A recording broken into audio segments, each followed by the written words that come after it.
Welcome back to the 3 new criminal law series part 2 में हमने first part में address किए 3 इंपॉर्टेंट क्वेश्चन। वो थे why are this changes being made, who are the new laws replacing and what are the changes to the Bharatiya Nyaya संहिता। अगर आपने अभी तक फर्स्ट पार्ट नहीं देखा है then I suggest you to head to the description box for the link to the first part. और इस video में हम डिस्कस करेंगे चेंजेस टू द भारतीय नागरिक सुरक्षा संहिता और Bharatiya Sakshya Adhiniyam. So let's begin. First is Bharatiya Nagarik Suraksha Sanhita, that is BNSS, जो रिप्लेस करेगा criminal procedure code को। सबसे पहले change is change in hierarchy of the court, that is new law omitted the metropolitan magistrate position, जो कि पहले प्रेजेंट था for city with population more than 1 million as metropolitan area. This next change is pretty important one. अब आपको FIR file करने से पहले area के बारे में नहीं सोचना पड़ेगा, because now you can file FIR at any police station irrespective of area of crime, जिसको नाम दिया है 0 FIR। और इतना ही नहीं, 0 FIR के साथ अब आप फाइल कर सकते हैं EFIR, where information and complaint is received through electronic means using a common national portal. लेकिन आपको नियर बाय पुलिस स्टेशन में जाकर इन पर्सन उस FIR को साइन करना होगा within 3 days of filing it.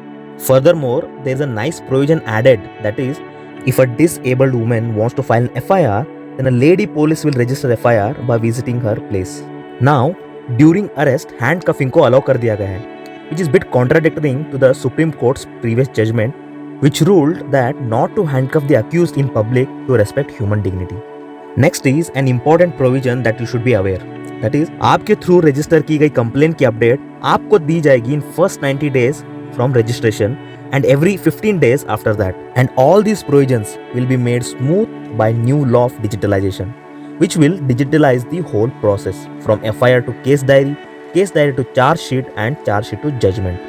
Next, we'll bust a myth, that is, ये general assumption है कि it's not compulsory for a police to register an FIR, but this is not true.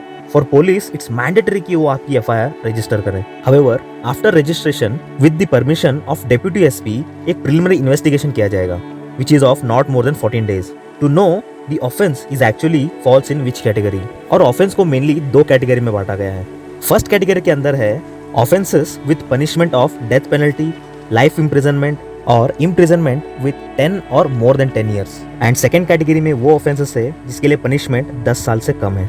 And the accused who falls in the first category, उसको detain किया जा सकता है up to 90 days, whereas the accused who falls in the second category can be detained for maximum of 60 days. Whereas police accused को police custody में रख सकती है for maximum 15 days for investigation, but within first 60 days of detention in first category and within first 40 days of detention in second category. And a point is added here that it is mandatory that police officer inform करे family को about person's arrest online and in person. Now, a very good change has been brought in to address the issue of overcrowding of jail. That is, if any first-time offender has served his 1/3 of jail term, then he or she would be released out on bail. However, this provision will not be applicable to person charged with death penalty या life imprisonment, या person is charged with multiple offenses and is accused for rape. एक important clause को add किया गया है which says कि from now on cases will not be closed of a crime जिसकी सजा 7 साल से ज्यादा है without hearing from the accused. मतलब अक्यूज को अपनी बात रखने का पूरा हक होगा इन दिस केस। अब हम बात करेंगे कुछ ऐसे provisions which will aid speedy trial. Firstly, court is bound to give notice regarding framing of charges by a session court within 60 days from the first hearing of such charges. And secondly, informing the victim of progress of investigation within 90 days. And finally, giving judgment within 30 days of completion of arguments, extendable up to 45 days. And the judgment should be made available online within 7 days. And what's amazing is, अभी justice मिलने के लिए 3 साल का time limit set किया गया है. Also, cases in which crime is punishable up to 3 years, such cases will be included in petty cases. और उनको summary trial में include किया जाएगा. इससे almost 40% of session courts will be reduced. This next section included in BNSS is pretty good one I believe, क्योंकि अगर कोई crime करने के बाद भाग जाता है या देश छोड़ देता है then that individual will be declared fugitive and उसके अगेंस्ट ट्रायल भी होगा और तो और उसको सजा भी सुनाया जाएगा। और उस इंडिविजुअल को जजमेंट के अगेंस्ट अपील करना है then he or she will have to come in person and follow the Indian law. Now there is an important change which makes much more sense for modern justice system. That is, अब किसी भी culprit को completely pardon नहीं किया जाएगा। Max to max उसकी punishment का nature बदल दिया जाएगा या फिर उसका टर्म को चेंज किया जाएगा, like death sentence to life imprisonment to 7 year jail and 7 year jail to 3 year jail. ये थे कुछ important changes and addition in the new Bharatiya Nagarik Suraksha संहिता। अब बात करते हैं भारतीय साक्ष्य अधिनियम के कुछ changes. Firstly, from first clause of भारतीय साक्ष्य अधिनियम से एक्ट अप्लाई टू इंडिया को हटा दिया गया है, maybe so that court can accept digital evidence from out of India. Next, एक बड़ा चेंज जो ये लॉ लाया है, दैट इज कोई भी कन्फेशन अगर लिया गया है as a promise of secrecy और ऑब्टेन बाय अ ट्रिक या किसी नशे में दिया गया है, उसे एज एविडेंस एक्सेप्ट किया जाएगा। नेक्स्ट, अर्लियर कुछ सिलेक्टेड एक्सपर्ट्स की ही हेल्प ली जा सकती थी on a selected matters for evidence, but from now police या court can take an advice of any expert on any related subject. Next, ये new laws में ministers के लिए एक safeguard है that no court can demand for conversation between ministers and president. But इसका misuse भी हो सकता है, so it should be used properly. Next, sexual harassment के केस में अब victim का statement in a video record is now made compulsory. Next, ये law एक काफी good addition है जो कि आम नागरिक को exploitation से बचाएगा. It says that किसी भी अपराध या अपराधी के सर्च एंड सीजर के टाइम वीडियोग्राफी रिकॉर्ड करना इज मेड कंपलसरी एंड अगर ऐसा नहीं किया गया तो चार्जशीट नहीं बनाई जाएगी। अब फास्ट केस सॉल्विंग को एड करने के लिए एक लॉ ऐड किया गया है विच सेज कि अगर कोई ऐसा क्राइम कमिट हुआ है which have punishment of more than 7 years, then it is made compulsory for the forensic experts to visit the crime scene to collect the evidence. Next, evidence का definition update कर दिया गया है।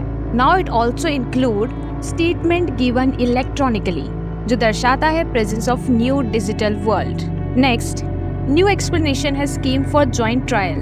अगर एक से ज्यादा पर्सन अक्यूज्ड हैं of a same crime done at a same point with the same evidence, तो ऐसे ट्रायल को जॉइंट ट्रायल कहा जाता है। And new law says that कि अगर कोई अक्यूज्ड एब्सेंट है तब भी वो ट्रायल कैरी ऑन किया जा सकता है। Next, new provision added that court को हर वो लॉ को कंसीडर करना चाहिए जो इंडिया में लागू है, including those who have extra territorial reach which includes international treaties, agreements, conventions involving India, decision made by India in international association or bodies and seal of tribunal alongside the court seals. Next, इस बार primary evidence और secondary evidence को लेकर major changes किए गए हैं। From new law, electronic and digital recording को भी अब प्राइमरी एविडेंस कंसीडर किया जाएगा, whereas oral admission, written admission and evidence from skilled person who has examined complex documents को भी अब सेकेंडरी एविडेंस कंसीडर किया जाएगा। और तो और अगर प्राइमरी एविडेंस डिस्ट्रॉय कर दिए गए हों तो सेकेंडरी एविडेंस को भी कंसीडर किया जा सकता है। द कंक्लूजन इज बीएसए ने अपना एविडेंस का स्कोप काफी बढ़ा दिया है। अब आप सोचेंगे कि फॉल्स इलेक्ट्रॉनिक एविडेंस जनरेट करना क्या बड़ी बात रह गई है in this world of AI? ऐसे तो अब हम इजीली फंस सकते हैं। Answer is no. BSA section 63 कहता है कि कोई भी इलेक्ट्रॉनिक रिकॉर्ड को प्रेजेंट करते वक्त उसके साथ उसका रियल होने का एक सर्टिफिकेट भी सबमिट करना होगा और यह सर्टिफिकेट इशू किया जाएगा ईदर बाय द पर्सन जिसके डिवाइस से रिकॉर्ड लिया गया है और by the expert. And now इस सर्टिफिकेट का फॉर्मेट भी डिफाइन कर दिया गया है, जिसमें सेक्शन ए देता है फॉर्मेट फॉर पार्टी जो डिजिटल रिकॉर्ड प्रोवाइड कर रही है एंड सेक्शन बी देता है फॉर द एक्सपर्ट्स जो ओरिजिनलिटी कंफर्म कर रहे हैं। This makes electronic evidence more trustworthy. Lastly, section 86 now include digital signature in electronic signature. So now अब आप समझ चुके होंगे कि हमारे देश के 3 नए क्रिमिनल लॉज में क्या मेजर चेंजेस हुए हैं। इस सीरीज की अगली और आखिरी वीडियो में हम देखेंगे कि इन लॉज को लेकर देश भर में क्या कंसर्न्स आ रहे हैं एंड उनको एड्रेस करने के लिए एक्सपर्ट्स के कुछ सजेशंस भी देखेंगे। सो अपने पर्सपेक्टिव को वाइड एंड इम्पैक्टफुल बनाने के लिए stay tuned and do not forget to subscribe what's happening.